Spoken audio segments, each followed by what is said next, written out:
We got alphas, we got monsters, we got green power coins, we got mothers, and we got Zordon's backstory. Let's go Power Rangers.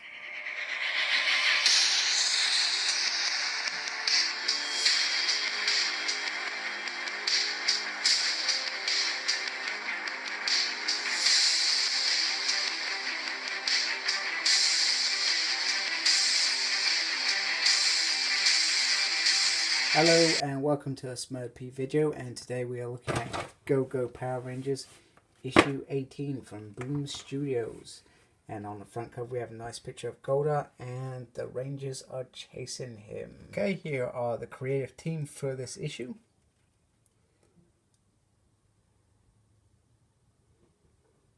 There we go.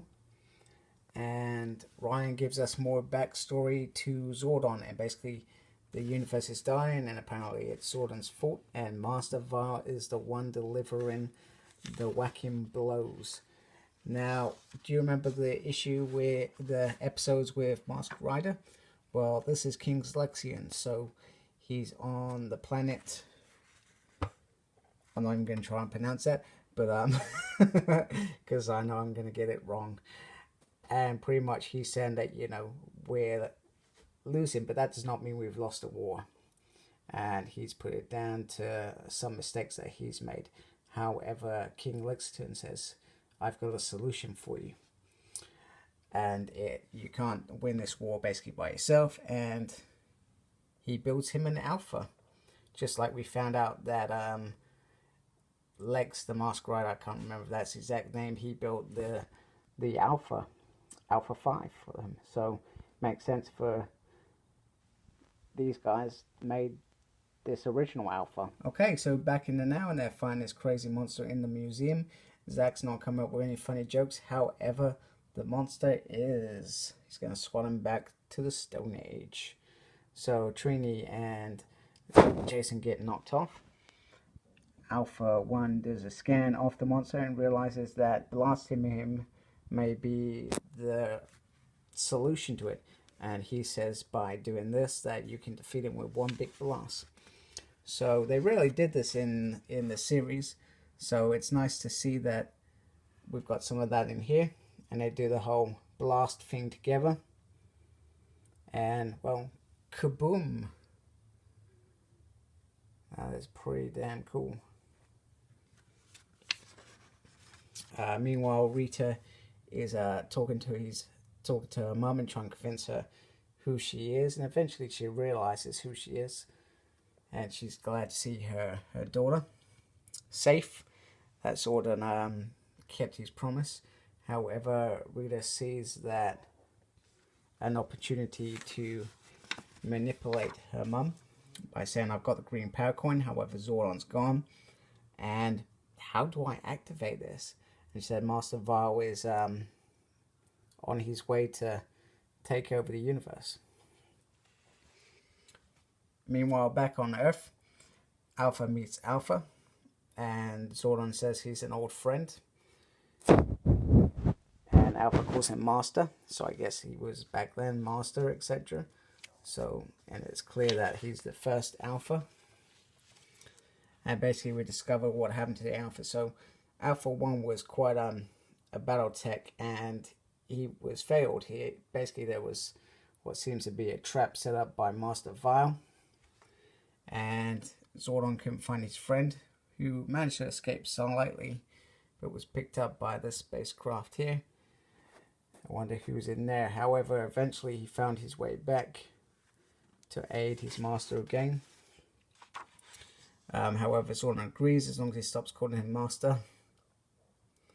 And the guys try and figure out, hey, there's lots of alphas here, and Billy offers his lab to the other alpha, and this alpha kind of feels a bit, you know, why have I never heard of the other alpha? And it's because Zordon was ashamed, I guess, ashamed that he'd lost his friend.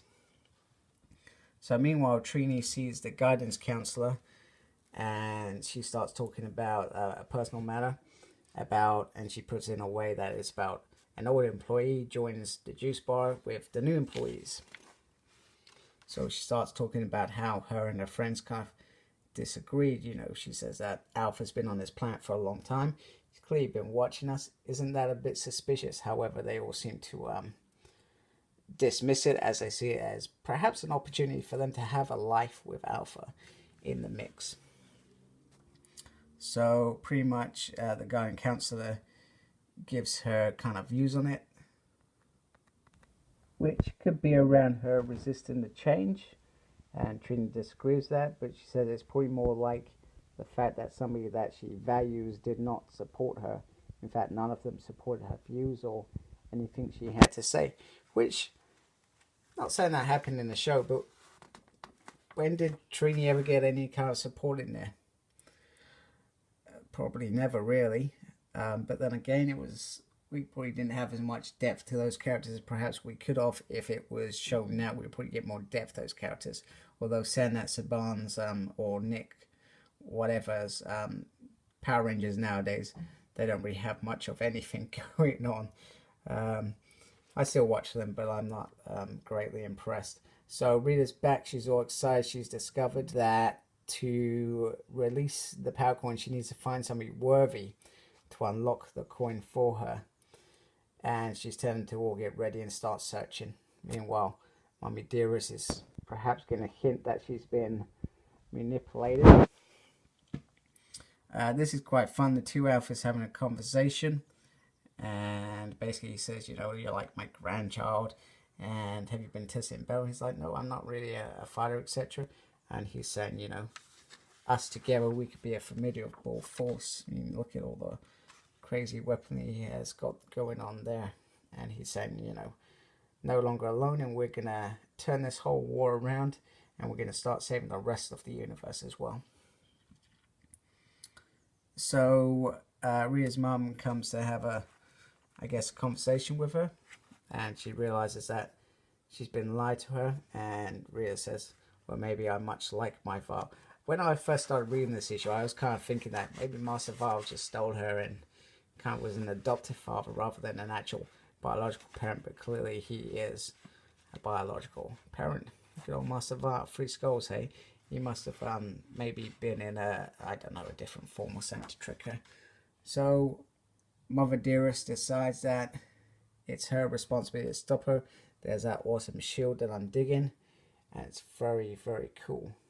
Oh, sorry, now I realize why they're chasing me. He's got the green power coin. So things like that I clearly didn't see when I was looking at the cover earlier.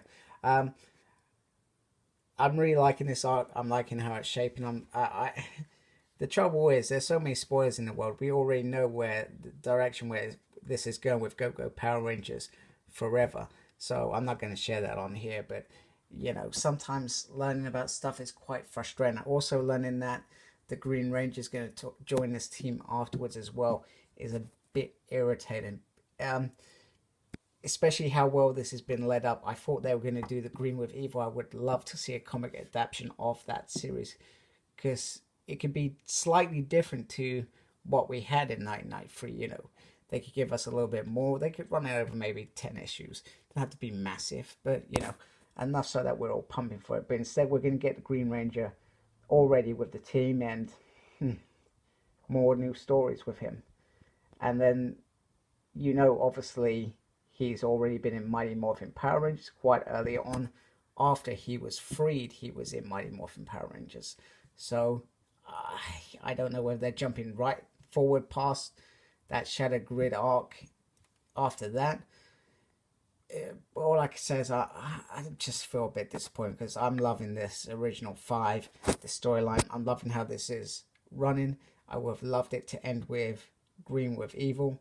And yeah, okay, if they want to jump, then I think I could have accepted it a bit more, but I'm just not feeling it at the moment. And this is my favorite Power Rangers series out of the 2. So, but, you know, Ryan does good work. I'm sure he's got something up his sleeve anyway. And he's going to be doing the Mighty Morphin Power Ranger run from issue 40 as well. That whole event, I can't remember what it's called, but it's called something. And the White Ranger's in it. So that's jumped forward as well. So there's lots of jumping as well. But hey ho. Like, comment, subscribe. Follow me on Facebook, SmurfP. I'm on Twitter as well at SmurfP. No idea what I'm doing, but I'm on there. Like, comment, subscribe. I'm pretty sure I just said that. And embrace the geekiness. Goodbye.